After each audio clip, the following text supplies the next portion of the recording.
तभी वो वहाँ पे ज्ञान बोलता है कि इन बंदों ने कभी कैंडी नहीं खाई है ना, इसलिए इनको थोड़ा अजीब सा लग रहा है। सैनको बोलता है हाँ कॉटन कैंडी इस एज में तो बहुत मुश्किल है और इन लोगों ने तो कभी नहीं खाई होगी, चलो इनके हिसाब से मतलब प्लेजर ही है। तभी वो वहाँ पे बोलता है कि हमें होमुरा चैन को क्या करना चाहिए, थैंक करना चाहिए, क्योंकि अगर उसने वहाँ पे आग नहीं लगाई होती, वाइन जलती नहीं, तो क्या होता उससे कैंडी नहीं बन पाती, तो उसको थैंक यू तो करना ही चाहिए। ये सैनको पूछता है ये ज्ञान को, मतलब कि बोलता है कि ये होमुरा असल में है कैसी लड़की, ज़रा मुझे बताना किस तरीके की लड़की है। तभी गिनरो दूर से सुनता है, बोलता है सैनको लड़कियों के बारे में पूछ रहे, आए हाय तुम तो कभी लड़कियों के ऊपर क्यूरियस थे ही नहीं, क्या हो गया सैनको बताओ। तभी बाकी सारे लोग आते हैं, बोलते कि क्यों सैनको क्या हो गया। तभी वहाँ पे कोहाको बोलते हैं सैनको एक लड़का ऐसा बंदा है ही नहीं जो लड़की के बारे में पूछे। तभी वो बोलता है कि वो हमें देख रही है। सारे लोग डर जाते हैं, मतलब क्या वो हमको अभी भी देख रही है, नज़र रखी हुई है। तभी सारे बोलते हैं तुझे कैसे पता। तभी वहाँ पे बोलते हैं कि ह्योका ने, मतलब वहाँ पे बातचीत चलती है, वहाँ पे पता चलता है कि सैनको बोलता है कि जो ह्योका है, या फिर वो ज्ञान बोलता है हाँ जो ह्योका है उसने ही रखा है किसको, उसको होमुरा को हम पे नज़र रखने के लिए कि हम आगे क्या करने वाले हैं। क्योंकि होमुरा जो है वो क्या है ह्योगा के बहुत ट्रस्टेड पर्सन है, वो अभी भी हमें देख रही है। सारे बंदे बोलते हैं क्या वो अभी भी हमें देख रही, बोलते हैं हाँ वो हमें किसी डिस्टेंस से देख रही है और मतलब कोशिश कर रही जानने की हम क्या कर रहे हैं। सारे बोलते हैं कि भाई हमको उसको भगाना चाहिए, हमें उसको करना चाहिए, अभी हम मतलब मुश्किल में आ जाएंगे, ये मतलब सब क्या बोलने लग जाते हैं। तभी कोहाको बोलती है कि हमको क्या करना, उसको भगा देना चाहिए, हम मतलब क्या है मतलब हमें मूव आगे लेना चाहिए, क्योंकि हमको पता है अगर वो बंदी कर रही है, उसने भी हमारे गांव को जलाने की कोशिश की थी, तो हमें क्या करना चाहिए, उसको भगा देना चाहिए। तो हम उसका वेट क्यों कर रहे हैं और हम क्यों ऐसे कर रहे हैं सैनको। देखते जो हमारा ज्ञान है वो क्या है, वो हमारा की थोड़ी और डिस्क्रिप्शन देने लग जाता है। बोलता है कि वो जो ट्रस्टेड है, बहुत ट्रस्टेड पर्सन है ह्योगा की, होमुरा लड़की जो है, एंड वो मतलब ह्योगा को क्रेजी तरीके से पसंद करती भी है एंड उसकी बातों को कभी डिसोबे नहीं करती है। तो वो अभी भी हमको देख रही होगी, यानी वो सिर्फ हमें देख रही है, कोई प्रॉब्लम नहीं कर रही, समझ रहे हो तुम। मतलब उनको लग रहा था कि वो हमको अभी वापस हमला कर सकती है। तो वहाँ पे वो बोलता है कि वो इसको इतना ट्रस्ट करती है कि वहाँ पे हमला नहीं करेगी। तभी सैनको क्या बोलता है कि रुको देखते हैं हम कुछ करते हैं। तभी हम देखते हैं वो जो होमुरा है वो लड़की वो पेड़ के ऊपर बैठ के देख रही थी, शाम हो चुकी है, वो कुछ उसको दिखता है, वो नीचे उतरती है पेड़ से। तभी वो देखती है कि सैनको वहाँ पे आया है, कुछ बना रहा है। सैनको, किनरो एंड गिनरो कुछ बना रहे हैं, देन वो बना रहे हैं, उन्होंने शेड टाइप एक बना लिया एंड वो चले गए। तभी होमुरा देखती है एंड वो उसको देख के बोलती है कि आखिर उन्हें क्या बनाया। पास जैसे जाती है, वो देखती है उन्होंने वहाँ पे बनाया होता है कॉटन कैंडी। देन उसमें कॉटन कैंडी का एक चेम्बर टाइप बनाया होता है और उसमें नीचे लिखा होता है कि डरो मत, ये क्या है मतलब क्या कह सकते हैं, कॉटन कैंडी है, ये जहरीली नहीं है। उसको लग सकता था ना कि जहर हो सकता है, और वो नीचे ये भी लिखते हैं, चिट्ठी में ये भी लिखा होता है कि तुम ये असल में जानवरों को दे के टेस्ट भी कर सकती हो, ठीक है ना। खुद अगर नहीं खाना, डर नहीं लग, अगर तुम्हें डर लग रहा है तो तुम जानवरों को दे के भी कर सकती हो। तभी वो बोलती मैं पागल नहीं हूँ कि मैं खुद करूँगी ऐसे। तभी सैनको को बाकी सारे चिल्लाते हैं, क्रोम चिल्लाता है, बोलते तुमने एक दुश्मन को कैसे कॉटन कैंडी दे दी, ये वही लड़की है जिसने हमारे गाँव को जलाने की कोशिश की थी। तो सैनको बोलता है पागल हो क्या, अगर उसने कॉटन कैंडी खा ली तो वो सुकासा को बोल देगी एंड सुकासा समझ जाएगा कि हमारे पास और क्या क्या चीज़ें हैं साइंस की, समझ रहे हो। सैनको बोलता है कि अगर सुकासा को पता चल गया, उनके लोगों को पता चल गया, तो वो हमारे साथ वापस जुड़ने के बारे में मतलब जो सोच सकते हैं, क्योंकि भाई टेस्टी चीज़ें, मीठी चीज़ें किसको पसंद नहीं होती हैं। सैनको बोलता है ये एज ए कॉम्प्लीमेंट है हमारे लिए, टेंशन नहीं लो। सारे लोग क्या उस टाइम पे सैनको को देखते हैं गहराई से एंड सैनको को देख के रूरी सोचती है मन में कि नहीं यार, सैनको की स्ट्रेटेजी काम की स्ट्रेटेजी, मैं सैनको के ऊपर भरोसा करती हूँ, मेरे को सैनको के ऊपर पूरा भरोसा है, समझ रहे हो। सैनको मुझे लगता है कि सिर्फ चाहता है बिना किसी लड़ाई के ये सब ठीक हो जाए एंड सब सैनको यही चाहता भी, इसलिए सैनको ने कोई लड़ाई वड़ाई के लिए नहीं, असल में अगर वो सीधे सीधे कहती कि सैनको ने कोई लड़ाई वड़ाई के लिए नहीं उसको दिया, सैनको अपने मन से उसको देना चाहता था, उसको टेस्ट कराना चाहता था कॉटन कैंडी, इसीलिए सैनको ने उसको कॉटन कैंडी दी है, समझ रहे हो। तो जो होमुरा को उन्होंने कॉटन कैंडी दी होती है वो उसे खा लेती है, क्योंकि वो इसलिए खाती है क्योंकि उसको याद आता है कि वो जो ह्योगा है वो अपने छपड़ियों के साथ क्या कर रहा था, बात कर रहा था। उस टाइम पे बात करते वक्त उसने बोला था कि ये इतने बेवकूफ़ लोग हैं, इतने नाइव लोग हैं कि वो अपने गेट कीपर जो होते हैं, मतलब विलेज को कीप कर रहे होते हैं, मतलब प्रोटेक्ट कर रहे हैं, गिनरो से ना, वो उनको तक नहीं जब छोड़ पाए तो हमें क्या मारेंगे। तो वो क्या है, जानवर को ना खिला के खुद ही खा लेती हैं, वो जब उनको खाती है उसको अपने बचपन की याद आ जाती है। अभी हम देखते हैं कि आगे हम एक मतलब कुछ सेट जैसा बना हुआ है जिसमें सैनको जो मतलब क्या मतलब वो बोलते हैं ना, वो मास्टर शेफ की तरह बैठा हुआ है एंड जो गिनरो है वो उनको कॉटन कैंडी दे रहा है एंड कॉटन कैंडी खाने के बाद सैनको एंड ज्ञान जो है वो क्या बोलते हैं कि एक प्लफी है, मेल्ट हो रहा है मुंह में, अच्छा है, थोड़ा सा रफ टेस्ट है, मतलब क्या बोलता है उसको जैसे टेस्टिंग कर रहे हैं वो। तभी जो ज्ञान है वो बोलता है कि वेल बैलेंस नहीं है, इसमें लम्प्स पड़े हुए हैं, ये है। एंड उसी टाइम पे जो हमारा ये है गिनरो है मतलब बोलता है कि इस चीज़ का मतलब हमारे चीज़ों से क्या मतलब है, तुम मेरा मजाक काहे को उड़ा रहे हो, कॉटन कैंडी से हमारी क्या मदद हो जाएगी। तभी वो बोलते हैं कि वाह, इन लोगों को मजाक के बारे में भी पता है, इन चीज़ों के बारे में। तभी सन को बोलता है 100 टेल्स में शायद मेरे पापा ने मजाक को भी जोड़ा हुआ था। तभी वहाँ पे वो बोलते हैं कि भाई सूखा सूखा कराने के लिए मोबाइल चाहिए, कॉटन कैंडी नहीं। सन को बोलते सुन बच्चे, शांति शांति। बोलते मैं बताता हूँ, देख कॉटन कैंडी हम क्यों बना रहे हैं, ताकि हम इसके बाद गोल्ड की टेस्टिंग कर सकें। लेकिन अगर गोल्ड की हम टेस्टिंग करेंगे, उसमें भी अगर लम्स आ गए जैसे कॉटन कैंडी में आ रहे हैं, तो गोल्ड की वायरिंग ख़राब हो जाएगी ना। तभी सारे बोलते हैं अच्छा सेंस बन रही, सेंस बन रही। तभी हम गोल्ड पहले कॉटन कैंडी पे टेस्ट कर रहे हैं। फिर वो बोलते हैं कि भाई आखिर में लम्स क्यों बन रहे हैं, उनको समझ नहीं आती है। तभी बूढ़ा बोलता है कि सन को बोलता है कि हम एक और बार ट्राई करते हैं। तभी बूढ़ा बोलता है वाह, लास्ट मिनट फिर ट्रायल एंड एरर करना पड़ेगा। तभी वो वापस बनाने लग जाते हैं, क्या मतलब कॉटन कैंडी। जब बनाते हैं उस टाइम पे देखते हैं कि जो स्पिनिंग है वो जब वो एक साइड से दूसरी साइड के लिए जा रही है, स्पिनिंग की स्पीड जो हो रही है कम हो रही है। यानी दोनों भाई में कोऑर्डिनेशन तो हो रहा है लेकिन जोर नहीं लग पा रहा है अच्छे से। जैसे कि हम जानते हैं किनरो इज पावरफुल एंड जो घिनरो थोड़ा कम पावरफुल वो भी है लेकिन कम है।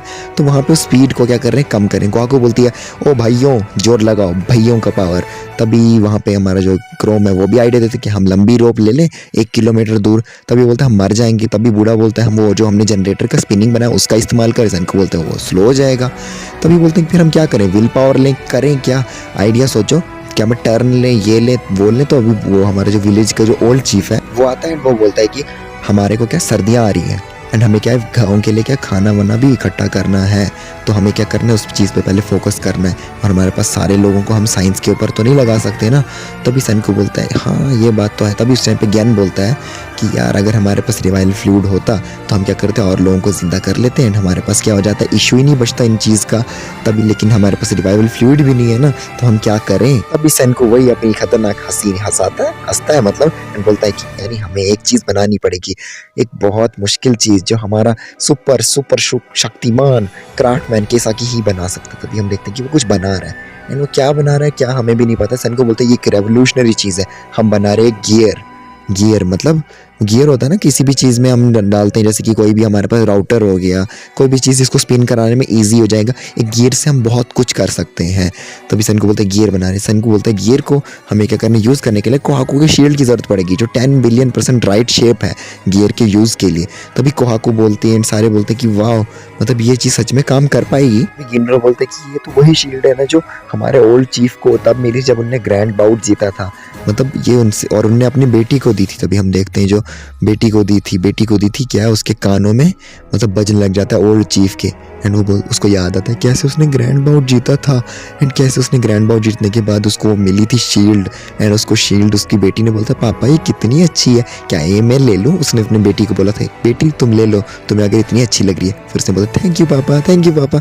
तभी अपने कानों में ये सारी चीज़ें सोचता है, बोलता है मैं तो दे दूंगा, लेकिन कोहाकू को क्या होगा, कोहाकू को तो ये बहुत पसंद थी चीज़, वो ऐसे थोड़ा ना अपने पापा का दिया हुआ गिफ्ट मतलब क्या कर सकती, तोड़ फोड़ सकती है, पहले कोहाकू से भी तो पूछ लो। कोहाकू बोलती मुझे कोई प्रॉब्लम नहीं है, मैं कर लूँगी। तभी वो क्या करती है, कर लूँगी क्या बोल के सीधा वो ठोकने ले जाती है कीले, मतलब जो सनको ने बोला था। एंड हम देखते हैं गियर बॉक्स का इस्तेमाल हो जाता है एंड अच्छे से एकदम बिना किसी मदद के क्या हो जाता है, हमारा काम शुरू हो जाता है। एंड कॉटन कैंडी जो ईजिली बिना किसी मदद के काम होने लग जाता है। एंड तभी उस टाइम पे गिनरो वो बोलता है वाह मैं इसको बिना किसी टाइम मतलब डायरेक्शन के यूज़ कर पा रहा हूँ और ये स्पीड भी कम नहीं हो रही है, इससे स्पीड उल्टा और बढ़ी हुई है और इजीली हो रहा है, मेहनत भी नहीं लग रही है, मतलब ये तो कितना अच्छा चीज़ है मतलब गियर। तभी हम देखते हैं गियर एक्वायर्ड हो चुका है। उस गियर को देख के क्रोम के दिमाग में एक ज़बरदस्त आइडिया आता है, बोलता है ये स्लोली घूम रहा है, स्पिन हो रहा है, एक ही डायरेक्शन में घूम रहा है। एंड उसके दिमाग में जो आइडिया आता है, बोलता है बूढ़े को कि मुझे आपकी ज़रूरत है और मुझे करना है। तभी देखते हैं जो बूढ़े को उसने आइडिया दिया होता है, बूढ़ा वापस अपने कपड़े खोल देता है, बाकी सारे डर जाते हैं, बोलते हैं आखिर इसने ऐसा क्या आइडिया बताया जो बूढ़े में इतना जोश आ गया।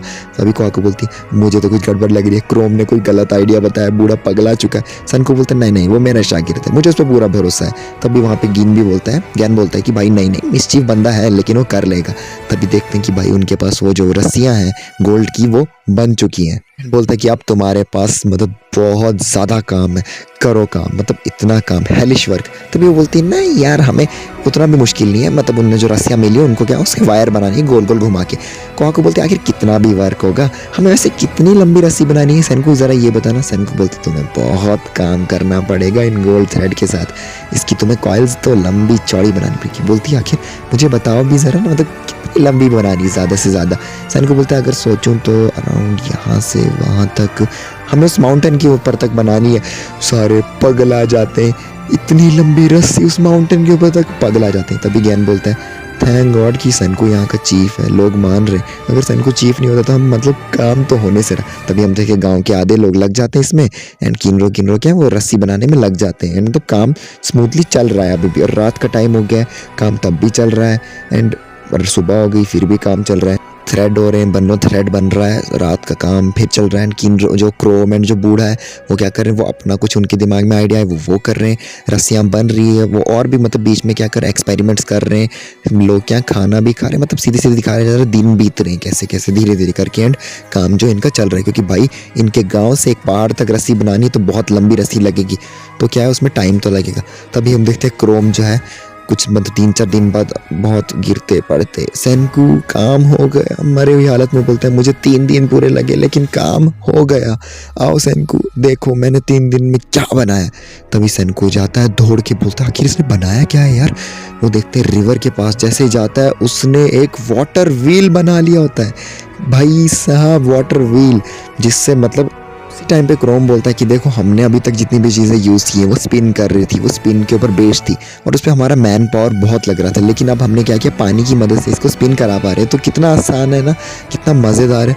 सैनको उसको देख के शॉक्ड हो जाता है। तभी बूढ़ा एंड क्रोम क्या डेंगे मारने लग जाते कि भाई हमारा आइडिया है खुद का, हमने ये सोचा है, ऐसी चीज़ तो साइंस में तुम्हारे ज़माने के लोगों ने भी नहीं सोची होंगी, ये इनक्रेडिबल है, कितना खतरनाक है ना। हमने साइंस के ब्लेड की मदद से मतलब आरी भी बनाई है खुद भी अपने मतलब आइडिया से सोच के। बोलता है कि वाह हमने बना। बोलते सैनको क्या सोचते हो क्रोम, फिर इतना सब कुछ बोलने के बाद हमारी इन्वेंशन के बारे में बताओ, क्या सोचते हो बताओ जल्दी। सैनको को बोलता है ये पे बैक है उस चीज़ के लिए, क्यों मतलब याद होगा आपको कि सैनको को इसने स्टार्टिंग में मैग्नेट दिखाया था। सैनको ने बोलता अरे ये तो मैग्नेट है। बोलता ये उस चीज़ का पे बैक है क्योंकि तुम्हारे टाइम पे भी ऐसी चीज़ नहीं बनी। कि बोलो सैनको मेरी इन्वेंशन के बारे में क्या सोचते हो जल्दी बताओ। ये मैग्नेट के मतलब क्या है, जो मैग्नेट के बारे में तुमने मुझे सस्पेंस ख़राब कर दिया था, ये उसका पे बैक है। सैनको को देखते हैं, बोलते हैं कि हाँ। सैनको शॉक्ड हो रहा है। तभी सैनको बोलता है ये तो एक वाटर व्हील है ना। होता है अरे यार वो गिर पड़ते हैं। बोलते इसको वाटर व्हील के बारे में भी पता है। बोलते इतना ज़बरदस्त टाइम हमने इसके बारे में सोचा एंड इसका दिमाग में ये मतलब चीज़ पहले से ही थी, मतलब ये चीज़ के बारे में पहले से जानता था। बूढ़ा बोलता है वाटर व्हील। बोलता इसने मेरे सारे नाम को ख़राब कर दिया। मैंने forever spinning cotton machine, cotton candy machine इसका नाम सोचा था एंड इसने इतनी जल्दी आके वाटर व्हील के बारे में बना दिया, मतलब बता दिया इसका नाम। मेरी मेहनत बेकार कर दी। सैनको बोलते नहीं नहीं टेंशन मत लो तुम, मैं सुपर शॉक्ड हूँ, ये दिमाग में मेरे भी आइडिया नहीं आया। हाँ मैं जानता हूँ ये एक वाटर व्हील है लेकिन मेरे दिमाग में भी ये आइडिया नहीं आया। तुमने मुझे सच में शॉक्ड किया, टेंशन मत लो। इस टाइम पे हम वाटर व्हील की बहुत ज़्यादा मतलब मदद ले सकते हैं, ये नॉलेज बहुत ज़्यादा ज़बरदस्त है, टेंशन नहीं लो। तभी बूढ़ा एंड क्रोम जो एक दूसरे के हाथ लगाते हैं एंड बोलते हैं यस हमने काम कर दिया। तभी हम देखते हैं कि ये क्या है, जो वो ऑटोमेटिक वाली मशीन है उसके ऊपर और ज़्यादा काम करते हैं। क्या क्या छोटे छोटे पहिए जैसे बनाने लग जाते हैं एंड जितनी भी इनकी चीज़ें होती है मतलब मशीन होती है, साइंटिफिक चीज़ें, मतलब जो जनरेटर होता है वो सब क्या है शिफ्ट कर देते हैं किधर, उधर ही नदी के किनारे। तभी क्रोम देखता है कि वहाँ पे इन्होंने एक बड़ा सा जायंट सा एक मतलब क्या गियर टाइप बना दिए चीज़ें। सैनको बोलता है ये विद गियर एंड वाटर के साथ एज ऑफ ह्यूमन पावर बना दिया है हमने। सैनको बोलता है हमें कोई फ्यूल की ज़रूरत नहीं है, यानी अब हम क्या है इलेक्ट्रिसिटी बना सकते हैं। We can finally harness power of nature, यानी अब नेचर की मदद से इलेक्ट्रिसिटी को बना सकते हैं बिना किसी टेंशन के। तभी सैनको ने क्या है जनरेटर को उस वाटर व्हील के साथ कनेक्ट करके उसमें गियर बॉक्स लगा दिए, गियर्स लगा दिए एंड बाकी पूरा कनेक्शन करने के बाद हाइड्रो इलेक्ट्रिक पावर को एक्वायर कर लिया है। और यहीं पे हो जाता है हमारा एपिसोड समाप्त। भाई आपको एपिसोड कैसा लगा मुझे बताओ। मैं तो अब बोल रहा हूँ कि अभी आगे और क्या करने वाला है, मेरे से रहा नहीं जा रहा है। चलो देखते हैं क्या करने वाला है, अगले एपिसोड में पता चल जाएगा। तब तक के लिए tata bye bye, love you.